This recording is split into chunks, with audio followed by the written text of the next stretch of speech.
There are moments in life when the weight of suffering feels too much to bear. You look around and wonder, where is God?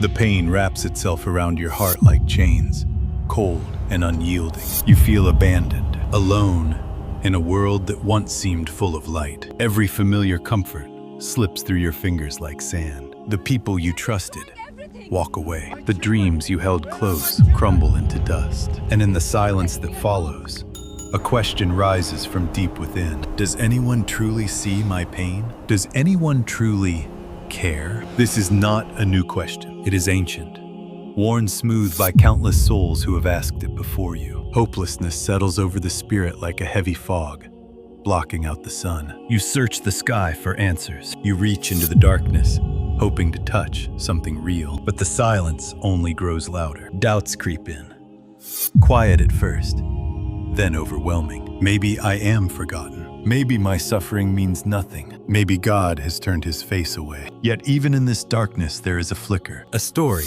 written long ago by a man who knew exile, who tasted despair, who walked through valleys where hope seemed impossible. His name was Ezekiel, a prophet torn from his homeland, forced to watch everything he loved burn and crumble. He sat by a foreign river, far from home, surrounded by others who had lost everything. And there, in that place of utter brokenness, something extraordinary happened. The heavens opened. Visions poured down like light breaking through storm clouds. Not explanations, but presence. Not answers, but an invitation to see beyond the surface of suffering. What did Ezekiel discover in that sacred moment? What can his ancient experience teach us today, when our own pain feels unbearable? Perhaps the answer lies not in escaping the darkness, but in discovering what waits for us within it. Come with me now, and let us walk this path together with open hearts and willing spirits. Ezekiel sat beside the river Kebar, far from everything sacred. Jerusalem was gone. The temple reduced to ash and memory. His people scattered like seeds thrown to the wind. Everything they believed about God lived in that temple. Every prayer offered within those holy walls. Every sacrifice laid upon that altar. Now, only ruins remained. And here he was, surrounded by strangers in a strange land. Babylon, a place where foreign gods were worshipped, where the air itself felt heavy with exile. How could God be here? How could the Holy One dwell in such unholy ground? The people around him carried the same question in their eyes. They mourned not just their homeland, but their very connection to the divine. They believed God stayed behind in the rubble, that his presence was tied to stone and soil. That distance meant abandonment. But then the heavens tore open. A vision descended upon Ezekiel like fire meeting water. Light poured through dimensions unseen, and what he witnessed shattered every assumption about where God could be found. He saw wheels within wheels, spinning with purpose and power. Each wheel covered with eyes, countless eyes that saw everything. Nothing hidden, nothing forgotten, nothing beyond their gaze. These were not ordinary wheels. They moved in every direction at once, unbound by the laws that govern earth. Where the spirit wished to go, they went. North, south, east, west, up, down, everywhere. No boundary could contain them. No exile could separate them from God's people. The message carved itself into Ezekiel's soul. God is not confined to temples made by human hands. He is not chained to geography or limited by borders drawn on maps. His presence moves like wind, like light, like breath itself. Even here, in this foreign land of sorrow and loss, God remained. Even here, where hope seemed impossible, glory dwelled. The exile had not removed them from God's sight. Their suffering had not pushed them beyond his reach. Ezekiel understood then what so many forget in their darkest hours. God does not abandon us when we are torn from familiar places. He goes with us into the wilderness. He walks beside us through the valley. He dwells with us in the exile. The wheels full of eyes reveal the profound truth. God sees everything we endure, every tear that falls in secret, every prayer whispered in desperation. Every moment, we feel utterly alone. He is watching, not from a distance, but from within the suffering itself. This vision was not given to explain why pain exists. It was given to reveal who exists within the pain. Not a distant deity observing from heaven's throne, but an ever-present companion walking through the fire with us. The people thought they needed the temple to find God, but God found them in Babylon. They thought sacred ground was necessary for divine presence, but the ground beneath their exiled feet became holy because He stood there with them. Suffering does not mean God has turned away. Exile does not mean we have been forgotten. The wheels keep turning. The eyes keep watching. The spirit keeps moving. And wherever we find ourselves, no matter how far from home, no matter how deep the darkness, this truth remains. We are never beyond the reach of divine love. We are never outside the circle of God's presence. We are never, ever alone. Then God showed Ezekiel something even more devastating, a valley, wide, silent, and filled with bones. Not fresh graves with flowers laid in memory, not tombs carved with names and dates, just bones, dry bones, scattered across the earth like broken promises. This was not a battlefield where soldiers had fallen with honor. This was a place of abandonment, a place where hope itself had died and decayed, where dreams had turned to dust. The bones lay disconnected, separated from one another. Femur here, skull there, ribs crumbled into fragments. No unit, no wholeness, no life.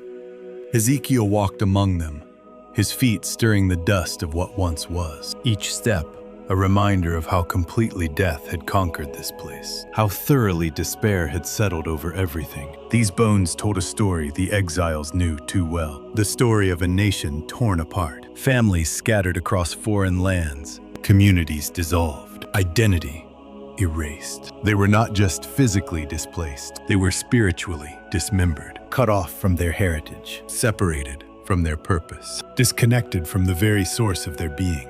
The valley mirrored their inner landscape perfectly, dry, dead, beyond all human hope of restoration. Then came the question that pierces every hopeless heart. Son of man, can these bones live? What kind of question was this? Could dust become flesh again? Could death reverse itself? Could what had been lost for so long ever be found? Ezekiel knew better than to trust his own assessment. He had learned from the wheels and the eyes. He had seen that God's ways transcend human logic. His possibilities extend beyond our limited vision. So he answered with beautiful humility, Sovereign Lord, you alone know. Not, yes, of course they can. Not, no, this is impossible. But a surrender to divine knowledge that exceeds our own. In that moment, Ezekiel became a model for every soul drowning in despair. When we cannot see how restoration is possible, we can still trust the one who sees everything. When we cannot imagine life returning,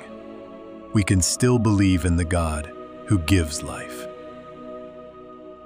The bones could not save themselves. They could not pull themselves together. They could not breathe life back into their own hollow frames. They needed something beyond themselves. They needed a word spoken over their deadness. They needed the breath of God to fill their emptiness. And so God commanded Ezekiel, prophesy to these bones. Speak to what looks completely dead. Declare possibility over impossibility. Announce life in the valley of death. What foolishness this must have seemed. Talking to bones, preaching to the lifeless, declaring hope where none existed. But Ezekiel obeyed. He opened his mouth and spoke the words God gave him. And as he spoke, something began to happen. A sound, a rattling, a movement in the valley of stillness. The bones began to come together. Bone connected to bone. What had been scattered was being gathered. What had been separated was being unified. Tendons appeared.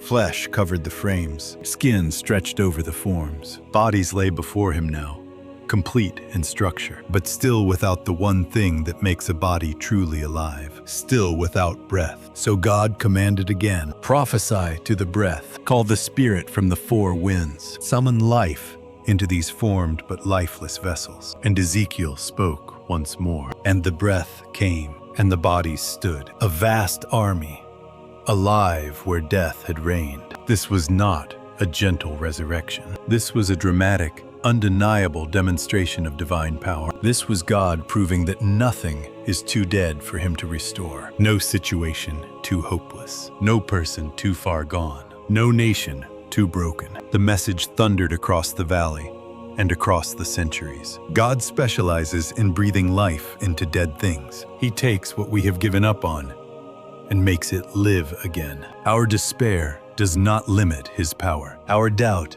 does not diminish his ability. Our assessment of what is possible does not define what he can do. The valley of dry bones became a valley of resurrection. The place of ultimate hopelessness became the stage for ultimate hope.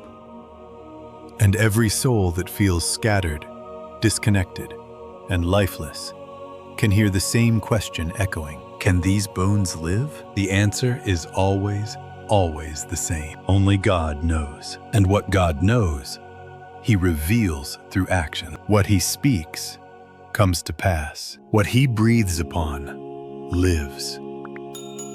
The resurrection was not the end of the message. It was the beginning of a promise. The bones stood. The breath had come. The army was alive. But Ezekiel's vision did not stop in that valley. God had more to show, more to restore. The prophet saw beyond the miracle of revival to the meaning behind it. This was not just about bones becoming bodies. This was about a people becoming whole again. God spoke a promise that would echo through generations. I will gather you from the nations. I will bring you back to your own land. I will give you a new heart. Not just life, not just breath, but transformation from the inside out. The exiles scattered across foreign lands would return. The lost would be found. The broken would be made whole. This was the heart of restoration. Not merely returning to what was, but becoming what was always meant to be. And then Ezekiel saw something even more extraordinary. A temple, rising where hope had died, standing where judgment had fallen. From this temple, a stream began to flow, small at first, just a trickle from the threshold. But as it moved, it grew, ankle deep, knee deep, waist deep, until it became a river too deep to cross. This was no ordinary water. This was life itself, flowing out into the wasteland. Where the river touched, everything changed. The desert bloomed. Trees sprang up along its banks, bearing fruit every month. Their leaves did not wither. Their fruit did not fail. Even the Dead Sea, that place of ultimate barrenness, became fresh. Fish swarmed in waters that had known only death. Fishermen cast their nets where nothing had lived before. The symbolism was unmistakable. What God restores, he restores completely. Where his presence flows, life follows. This was not a promise for a distant, unreachable future. This was a vision of what restoration looks like when God is the one doing it. It begins with a trickle, a small movement of his spirit, a whisper of possibility. But it does not stay small. It grows. It deepens. It expands until it covers everything. The river in Ezekiel's vision was not confined to the temple. It flowed out into the dry places, into the dead places, into the places everyone had given up on. This is the nature of divine restoration. It does not stay contained. It moves outward, bringing healing wherever it goes. And the trees along the riverbank, their leaves were for healing. Not just beauty, not just shade, but medicine for the nations. Restoration is never just personal. It ripples out.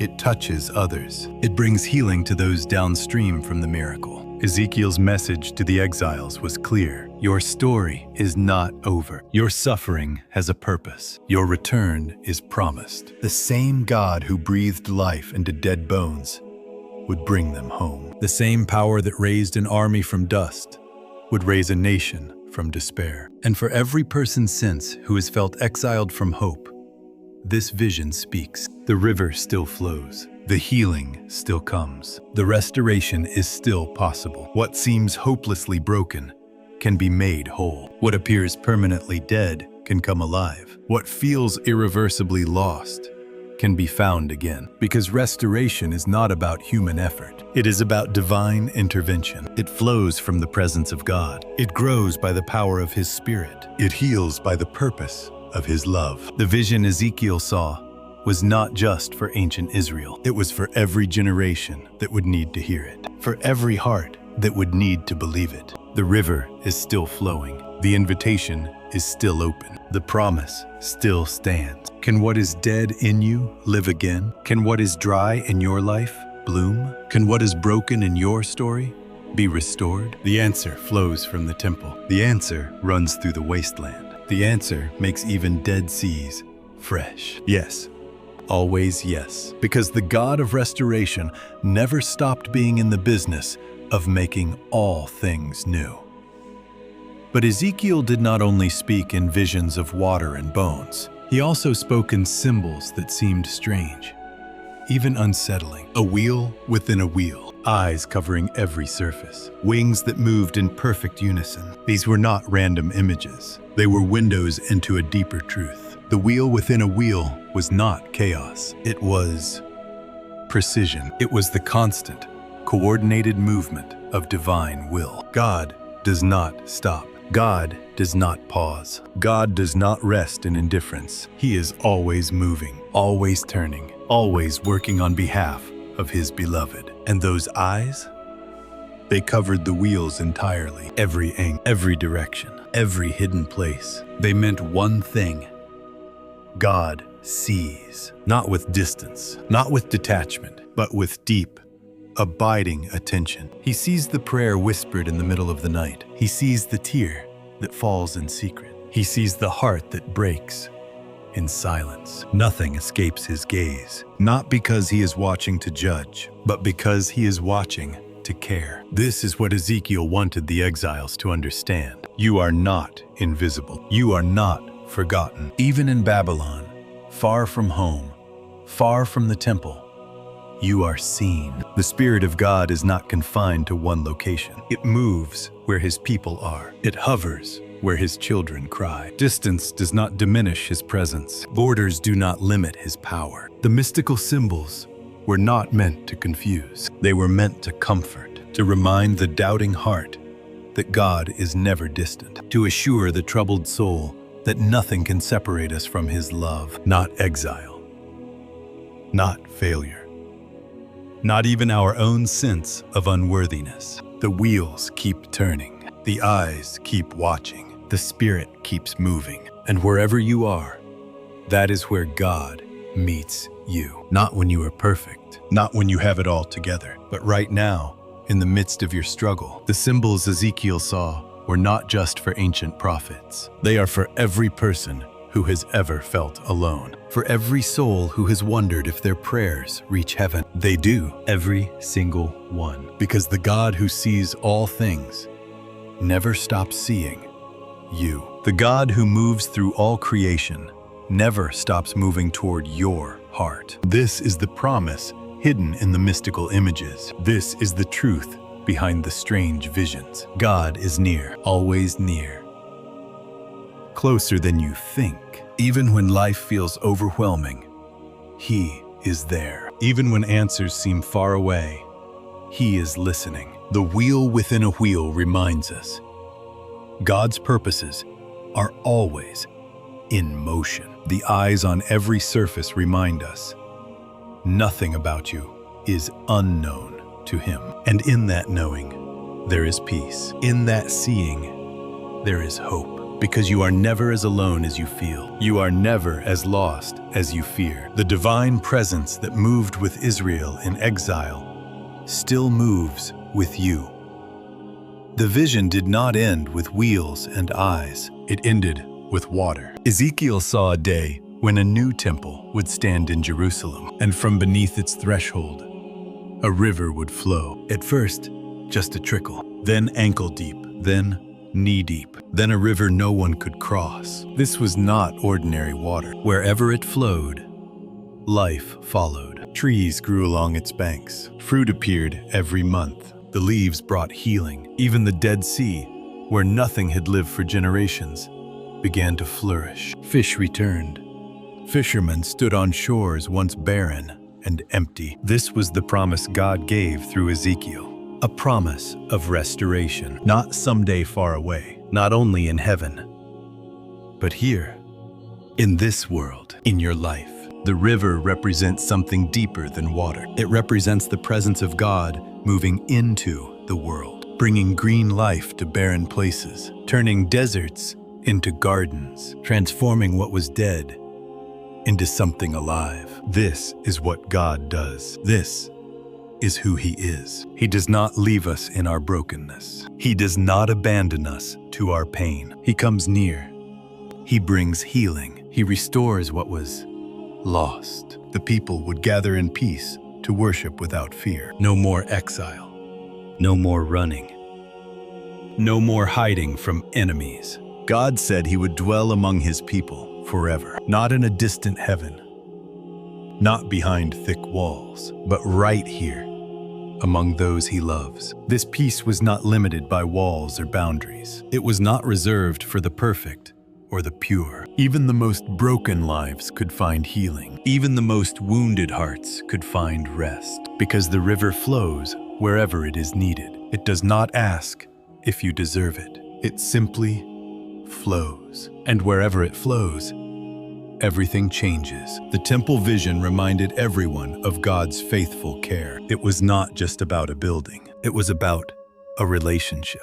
God longing to be near His people. God choosing to make His home with them. And that longing has never changed. He still desires to dwell among us. He still longs to bring peace where there is chaos. He still reaches toward the hurting with hands of healing. Ultimate peace is not found in circumstances. It is not found in having everything go right. Ultimate peace is found in God's nearness and love. When you know He is with you, everything shifts. When you feel His presence, fear begins to fade. The river from the temple sends hope to all the world. It does not stop at one nation. It does not end at one people. It flows outward, reaching farther, touching more.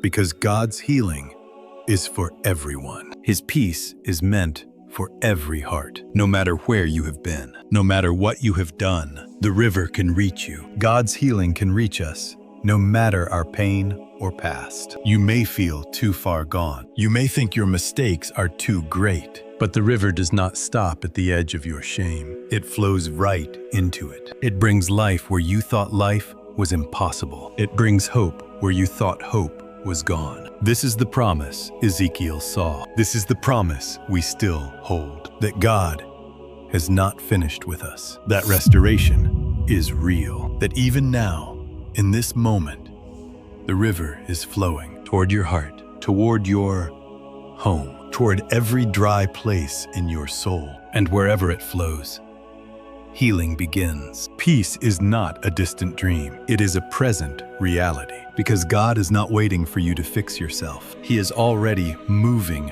toward you with water that brings life, with presence that brings peace, with love that never runs dry. The temple Ezekiel saw was more than stone. It was a symbol of what God has always wanted, to be with us, not watching from afar, not distant and removed, but close, present, right here. And that closeness changes everything. It turns mourning into dancing. It turns weeping into joy. It turns death into life. This is the promise of peace and healing, not someday, not later, but now. Because the river is already flowing, and it is flowing toward you. We all know what it feels like when hope slips away, when the night feels too long, when tomorrow feels too heavy. You lie awake. Your mind will not stop. Your heart will not settle, and you wonder if relief will ever come. Ezekiel stood in a valley of dry bones. He saw a temple that had been destroyed. He watched a nation scattered and broken, but he did not give up, because God gave him visions, not to escape the pain, but to see through it, to see what was coming, to see what was real, even when everything around him said it was over. That is what vision does. It does not deny the darkness. It shows you the light still burning inside it. And that light is God's presence. You may not see him right now. You may not feel him near, but presence is not measured by feeling. It is measured by promise. And God has promised to never leave you. Not in the valley. Not in the night. Not when your strength runs out. He is there. Even when you cannot see him. Even when you cannot hear his voice. He is working. Quietly. Gently. Healing what you thought was beyond repair. This is not about forcing yourself to feel better. It is not about pretending everything is fine. It is about resting in the truth that you are not alone, that someone greater than your fear is holding you, that someone wiser than your worry is guiding your steps. Rest does not come from having all the answers. It comes from knowing God cares about every moment, every breath you take, every tear you cry, every question you carry. He sees it all, and he has not turned away. Peace begins to grow when you stop trying to control everything. When you stop demanding that life makes sense, and you simply trust. Trust that divine love is real. Trust that divine protection is present. Trust that you are held, even when you feel like you are falling. This is not blind faith. This is anchored hope, because God has shown us again and again. He brings life from death. He brings water from dry ground. He brings morning after the night. So tonight, let your worries fade, not because they are not real, but because they are not the final word. Breathe in calm. Breathe in stillness. Let your body soften. Let your mind quiet. You do not have to solve everything before you sleep. You do not have to fix everything before you rest. You are allowed to lay it down, because God does not sleep. He is awake, watching over you, with hands that heal, with arms that hold, with a heart that never grows tired of loving you. So may you find sleep tonight, wrapped in his gentle care. Not because everything is perfect, but because you are deeply loved. Not because the pain is gone, but because you are not alone in it. And when you wake tomorrow, may you rise with renewed faith, with comfort that runs deeper than circumstance, with hope that is stronger than fear, because Ezekiel's visions were not just for him. They are for you. A reminder that God has not given up. A reminder that healing is real. A reminder that even now, in this very moment, he is with you.